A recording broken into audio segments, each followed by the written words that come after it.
Yeah, good afternoon, Mr. Sai. Welcome to this session uh, of cybersecurity and the usage of AI in cybersecurity. So to begin with, just I wanted to know, your brief profile. Okay. Well, my name is Syed Ehsan. I have been in the industry for more than 25 years. I started my career with desktop support, then moved into server support, then Active Directory, and then into high-end computing servers, and finally, I have crossed multiple platforms, including infrastructure, applications, as well as now completely on the cloud as well. Now, overall, I have 25 years of experience working both on applications as well as on infrastructure, taking end-to-end security as well as part of my current portfolio. That's very impressive. Thanks for that profile, brief profile. In fact, I know you have a lot to share. So we'll proceed with this process so that you can share your viewpoints regarding cybersecurity and usage of AI in cybersecurity. So Sure. to begin with, let me know like how the company which you are working in, Amicop, how do they actually meet the challenges, cybersecurity challenges with respect to the threats and the responses? Well, there obviously cybersecurity has evolved significantly, and there is a lot of attention on cybersecurity controls, especially using the AI-powered engines right now. Over a period of time, cybersecurity has evolved so much that it is highly impossible for a person to do it manually. It has to be done automatically using AI engines. Um, we have infused good amount of technologies in our overall setup, where the cybersecurity plays a very vital role in our environment, and every employee actually is responsible for cybersecurity awareness as well as mitigation. um, Although we have taken the best of breed of applications um, ac- across the platforms, we have infused the top brands of cybersecurity controls in terms of endpoint detection response, email security, endpoint DLP. Plus, you have email security, phishing controls, and all those stuffs are already in place, including DMARC, SPF controls on emails as well. Um, However, AI is transforming cybersecurity.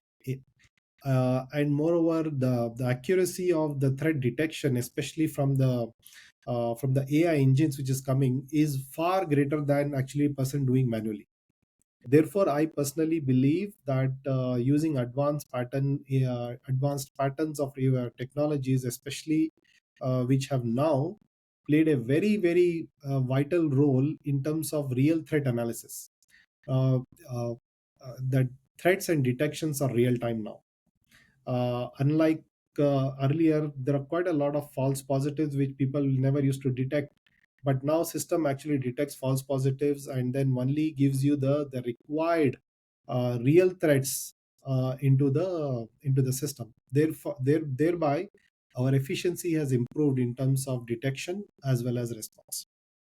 And there are automatically, if you orchestrate the whole stuff, automatic incident response is part and parcel of the entire system, which is done by AI. And then especially if you look at threat intelligence integration with various tools, everything gets collated, and you see the single dashboard to see where are the real threats and which are the red flags and how you can mitigate those ones, and so on and so Yeah. So regarding the false positives which you were actually talking about, can you elaborate on false positives? How do you handle the challenges related to false positives, and also the AI model bias in handling cybersecurity?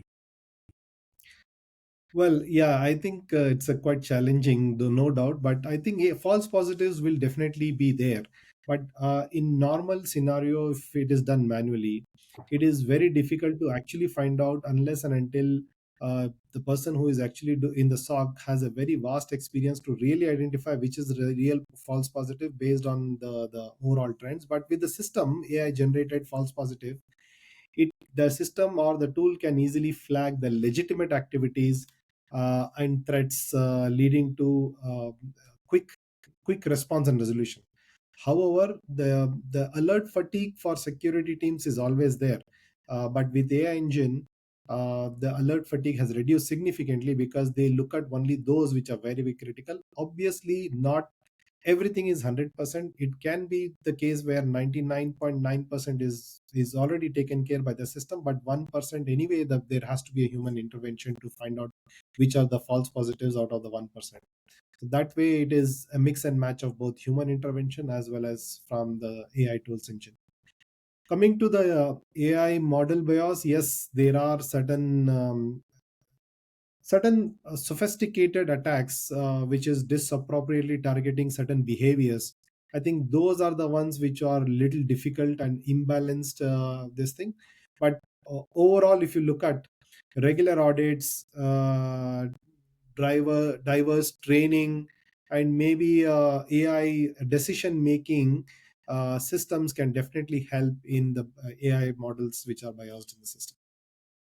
Yeah, can I roughly make out that the accuracy level is around 99.99 percentage with the usage of AI?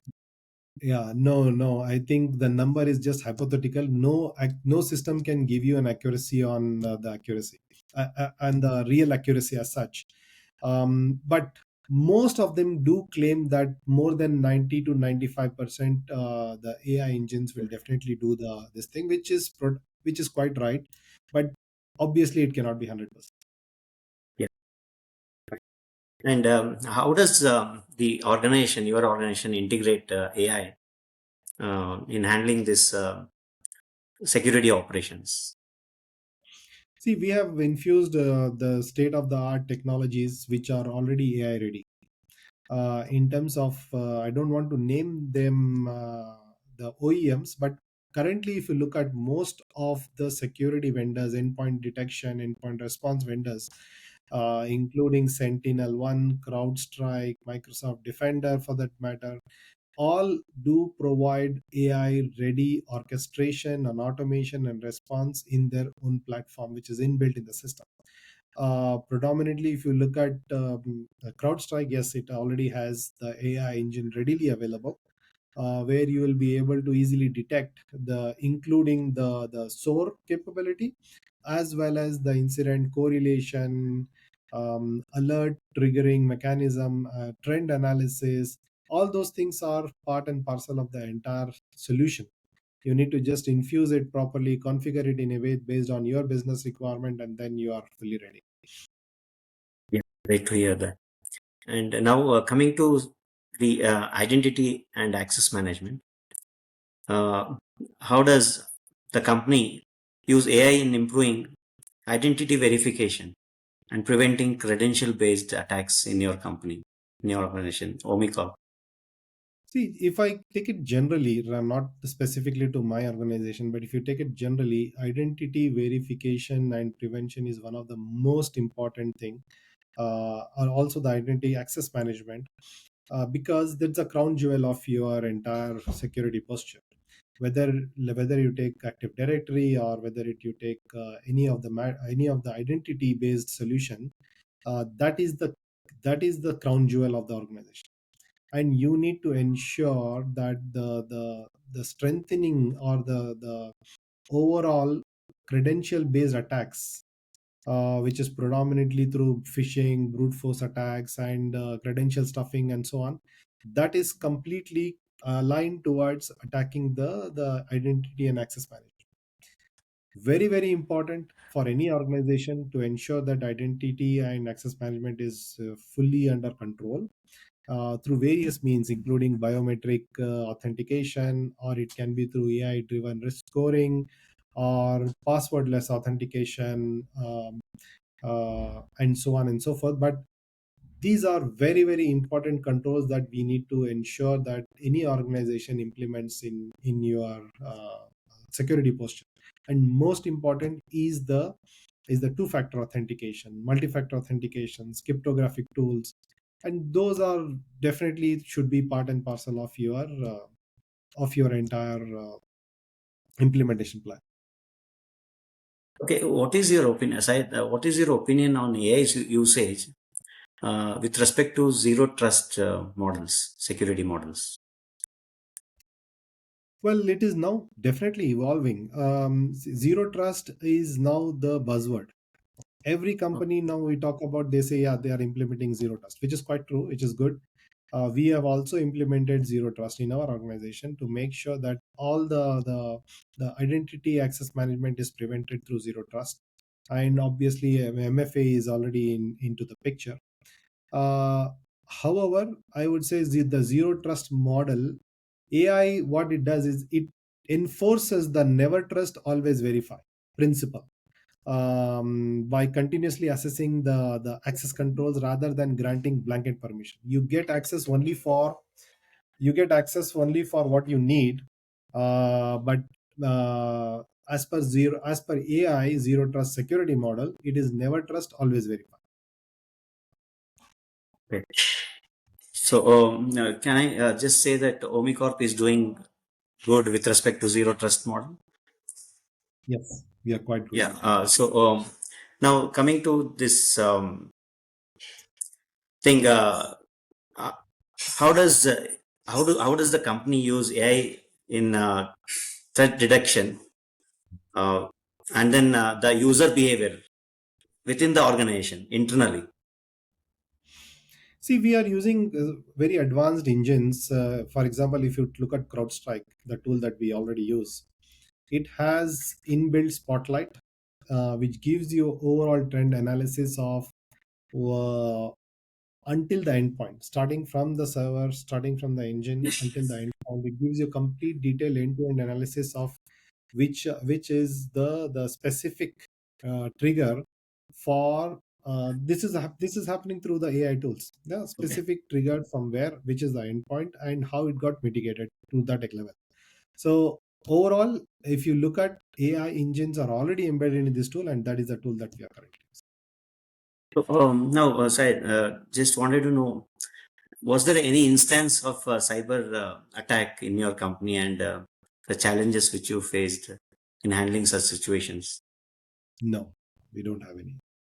Okay, and see, just the way the company is reading the patterns using AI, even the attackers will be doing the same thing. In fact, they'll be well versed with the so many tools and techniques in with respect to cyber security.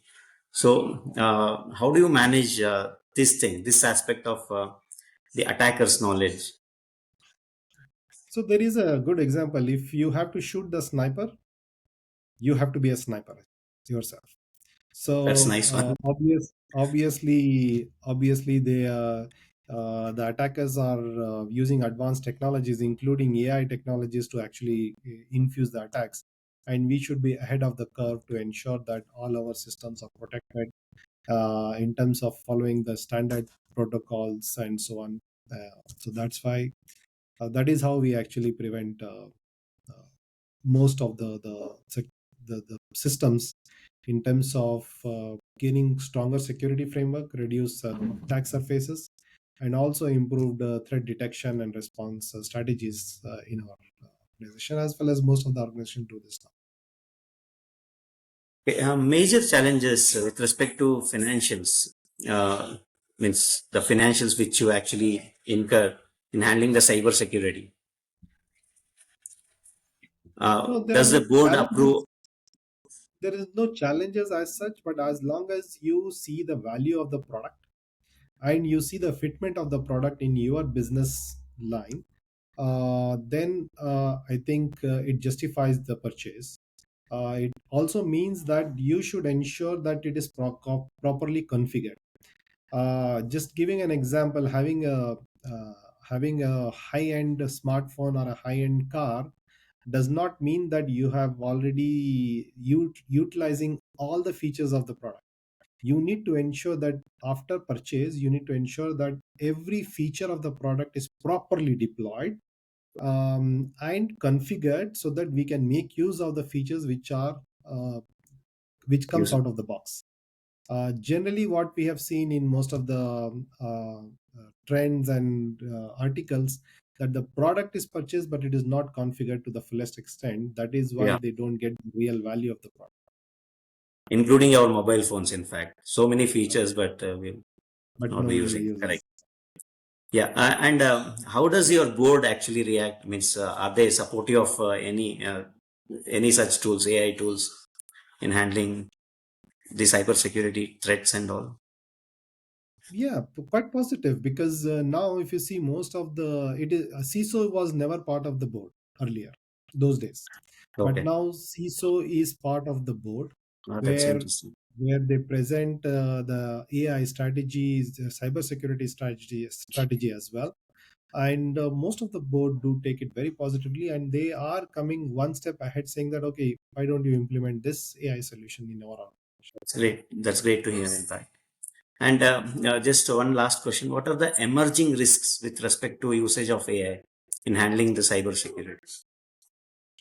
See, obviously, it comes with a risk, because the new if you have recently seen the articles, the cyber attackers, the attackers basically are using AI engines to expose an attack,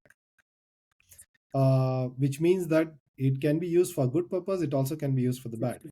Now we need to ensure that it is associated with anyway the risk, so we'll have to ensure how we are going to prevent them from using. There has to be a proper framework on AI, uh, how to use this for good purpose and not for the bad purpose. I think that's the major risk, which I think most of the top leaders and the OEM vendors are trying to mitigate those. It's great to hear, Syed. It was an interesting conversation. Thanks for all your inputs regarding the usage of AI in handling cybersecurity in your company. Uh, so, just one last request, Syed, Yeah, that what your testimonial uh, for CSA Alliance, yeah. your Well, yes, absolutely. I'm happy to be part of the CSA Alliance, and it's a great platform. I see quite a lot of interesting new thought process and activities happening on CSA, which I am glad to be part of the CSA group now. Very happy to be associated. yeah, and I just wanted to inform you that I actually work in SDM Institute for Management Development in Mysore. So, if any day possible, you are welcome to the institute to talk to Thank you. our students. In fact, Super. Thank you so much. I will be we'll happy to be definitely part of invite it. you someday. Sure, sure. I will be happy to be part of Thank you, Mr. Said. it. Thank you. Thanks.